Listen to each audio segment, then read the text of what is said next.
కడప జిల్లా బ్రహ్మంగారి మఠం మండల కేంద్రంలోని జిల్లా పరిషత్ బాలుర ఉన్నత పాఠశాల నందు అంగన్వాడీ కార్యకర్తలకు గత 3 రోజుల నుండి జ్ఞానజ్యోతి 2వ దశ శిక్షణ తరగతులు నిర్వహించడం జరిగింది. ఈ రోజుతో శిక్షణ తరగతులు ముగిశాయని చాపాడు అంగన్వాడీ సూపర్వైజర్ సుబ్బరత్నమ్మ తెలిపారు. ఈ కార్యక్రమంలో అంగన్వాడీ కార్యకర్తలు పాల్గొన్నారు.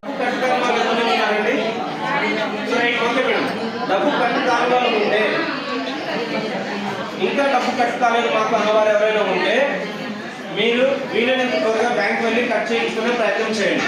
రైట్ అండి. ఇకపోతే మీలో ఎంతమందికి ఏటీఎం కార్డులు ఉన్నాయండి? రైట్. ఎంతమంది వాడుతూ ఉన్నారు? అందరూ వాడుతున్నారా?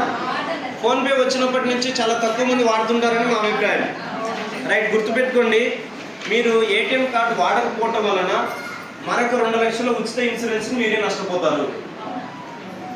సో ఇప్పుడు 20 రూపాయలు కానీ 436 రూపాయలు కానీ ఏదైనా జరిగితే 2 లక్షల రూపాయలు ఇన్సూరెన్స్ వస్తుందని మీరు చేశారు. అదే ప్రమాదవశాత్తు ఏమైనా జరిగితే మరొక 2 లక్షల రూపాయలు ఉచిత ఇన్సూరెన్స్ అనేది వస్తుంది. అంటే కనీసం నెలకు ఒక్కసారి డబ్బు వేయడం కానీ, డబ్బు తీయడం కానీ, లేదా బ్యాలెన్స్ ఎంక్వైరీ చేయడం కానీ, ఈ మూడింటిలో ఏదో ఒక పని మనం చేయడం ద్వారా మనం ఈ 2 లక్షల ఉచిత ఇన్సూరెన్స్ పొందే అవకాశం ఉంది. దయచేసి ఏటీఎం కార్డు ఉన్న ప్రతి ఒక్కరు కూడా నెలకు ఒకసారి ఏదో ఒక లావాదేవీ జరపండి.